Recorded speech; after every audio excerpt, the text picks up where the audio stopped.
This is fascinating. Research indicates that success is less based on IQ or book smarts and more on emotional intelligence or EQ. So how do you score? Dr. Karyn Gordon joins us today with tips on how we can use that EQ to achieve life and career success. Good morning. Good Success, morning. Not excess. Yeah, that's right. Success. Don't achieve career excess. That would be bad. You're working too much.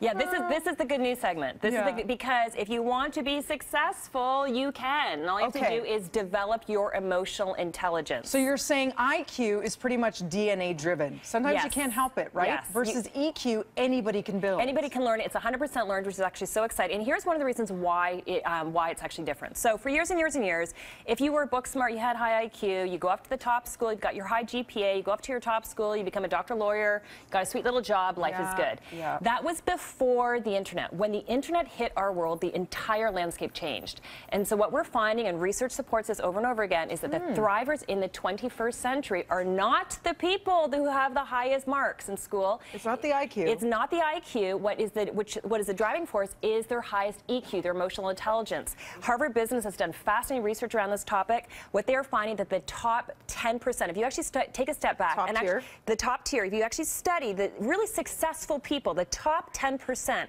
what is it about those top 10% that actually make it different? What they're finding, it's not their degrees, it's not where they went to school, it is their emotional intelligence. So what is emotional intelligence and how do you break those categories down within? So tip number one is actually to actually understand it. So everybody at home, I'm going to go through, and there are 5 main categories I want you to think about.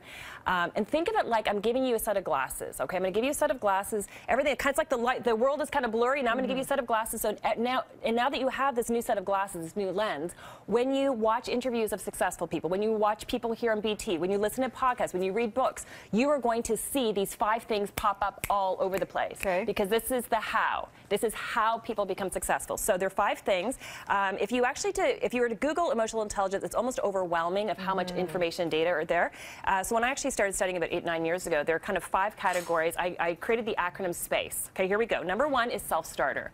How much of a self-starter are you? Do you take initiative? Do you set goals? Do you kind of push yourself outside of your comfort zone? Self-motivated. You're self-motivated. Your work ethic. So that's all under S, okay? Number 2 is passionate. How passionate are you? How passionate are you with your life, your career, your goals, the things around you? Passion is very contagious. People like to be around people who are, it is very infectious. Number 3 is assertive. How well do you handle conflict? How well do you handle conflict with your teacher, your girlfriend, your boyfriend, your friends, your boss, your colleagues? Very, very important. Do you just kick cans, throw in the towel, and huff out? Yes, you've got to be very careful. But number 4 is confidence. How confident are you? Not arrogant, confident. Confidence is the sense around, here's what I'm doing really well, but here are the things that I don't know. And humility is part of confidence. So it's not arrogance. Like I've got it all figured out. I'm grow. Right. It's how, like, I'm doing this well, but I need to ask for help. So that's all kind of part of confidence. And to take constructive criticism. Absolutely. And the last one is emotionally aware. So E stands for emotionally aware. So how well do you handle stress? Do you take ownership of that? Do you know what you need to do to manage that? So those are the 5 things. Do you internalize nasty people's nasty toxic feelings? Yes. That's bad. Yes, that's bad. Yes, exactly. So what do? You also talk about not burning bridges, which can be difficult if somebody's pushing your buttons every day. Yes, and so what you want to do, now that you have those you have that framework, and now we're going to be kind of listening for those 5 different things as we're listening to different people who are successful. What you want to do is basically take initiative to develop it. So realize, if I want to be successful, I need to develop these things. So how do you do it? You can go to workshops, you can read books.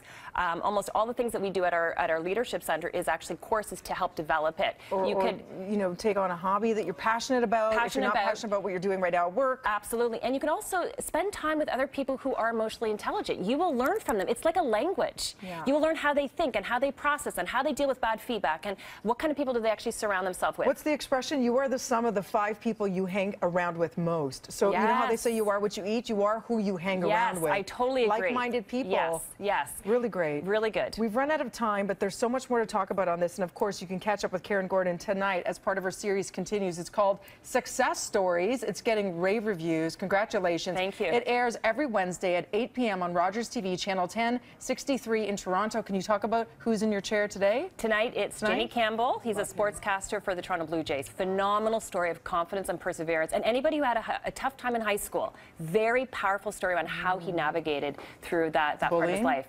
Around insecurity, but how he found another place to connect with. Very, very transferable skills for all of us. Yeah, worked on his EQ by doing so. Very huge EQ. Yes. Great stuff. Now we know. Thank you so much. Coming up next.